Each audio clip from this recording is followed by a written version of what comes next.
Hello! In this video, you'll learn all about the synthetic phonics method of teaching reading, writing, and spelling.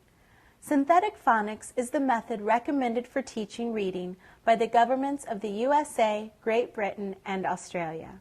So let's get right into it and learn about synthetic phonics. In synthetic phonics, students learn the sounds that the letters of the alphabet make, not the names of the letters. They don't learn A, B, C, D. They learn the smallest single sounds in the language called phonemes. So instead of A is for ant, they learn that the word ant begins with the sound A. And the word ant is made up of the three sounds, A, N, T. When blended together, make ant. They will then be able to write and spell the word ant by learning the letters or graphemes that correspond to the sounds in the word. Here's another example in the word rat. The single sounds are R, A, T. The letter R represents the sound R. The letter A represents the sound A. And the letter T represents the sound T. Blend together the three sounds to read rat. For writing and spelling, it works in reverse. The students hear the sound R and write the letter R, then the letter A, and lastly the letter T to be able to spell and write the word rat. In synthetic phonics, sounds and letters are taught in all positions of the words, beginning, middle, and end, like where is the T sound in rat. But the emphasis is on entire word blending and segmenting. The single sounds are known as phonemes, and the letters are known as graphemes. Synthetic phonics develops phonemic awareness by teaching the sounds in words as well as teaching the corresponding letter shapes that correspond to the sounds. Synthetic phonics teaches phonics at the level of the individual phoneme right from the beginning. It doesn't teach syllables and onset and rhyme. If you are not sure what onset and rhyme is, I'll be going over that a bit later in the video. In synthetic phonics, children practice the writing of letter shapes at the same time as learning the letter that corresponds to the sound. Synthetic phonics is a very regimented system. The sounds and letters are taught in a specific order so that more words can be quickly decoded based on the letters, sounds already learned. It is very important that the system is followed. There can be no jumping ahead or skipping stages. I'd like to talk briefly about high frequency or sight words. We call these special words. Synthetic phonics introduces high frequency words and more tricky words slowly and systematically. In order to read simple sentences, as in decodable books, some words which have sounds not yet learned or are irregular have to be taught individually. Some of these are decodable, others are not. For example, A, and, I, on, in. We have to learn the special word A because we have not yet learned the long vowel A, but have learned the short vowel A. The same with I.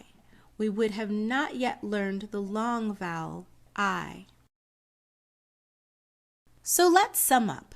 Synthetic phonics teaches how spoken words are composed of sounds called phonemes and how the letters in words correspond to those sounds. Reading involves decoding or breaking words into separate sounds so that the meaning can be understood. Spelling requires the reader to identify all the sounds in a word and then use their knowledge of the phonemic code to write the word. The alphabetic code has to be taught systematically so that everything that the child learns builds upon the previous lessons. English is a very complicated language. There are 26 letters in the written alphabet, but there are 44 phonemes or single sounds in the spoken language. so it takes a huge number of letter combinations to make the 44 phonemes. So what are these 44 phonemes? Firstly, we have 18 basic consonants, and here they are. We'll file these away. Then we have 6 advanced consonants. We'll file those away.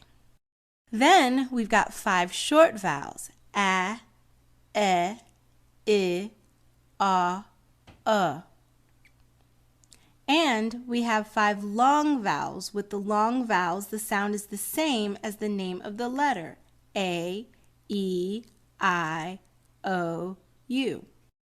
Then we have 5 vowels where the sound changes because there is an R after the vowel. Lastly, we have 5 advanced vowels. You'll see that there are 2 double O sounds. One is as in book, and the other as in zoo. So there we have the 44 phonemes.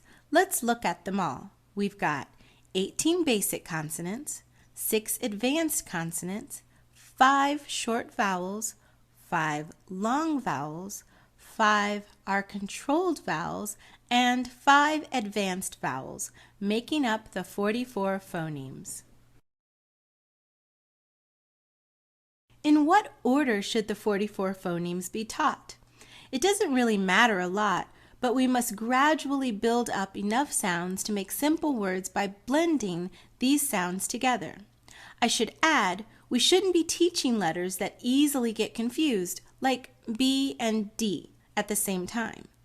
This is the order we use.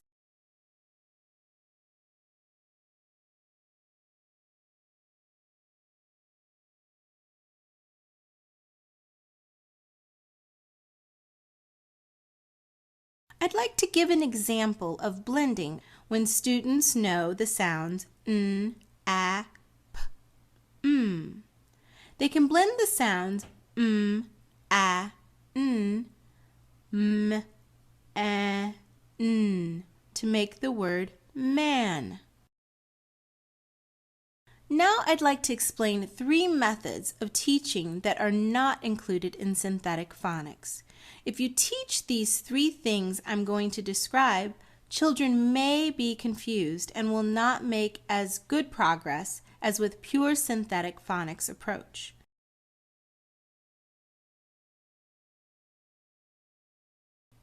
Firstly, don't teach children to recognize whole words by their shapes.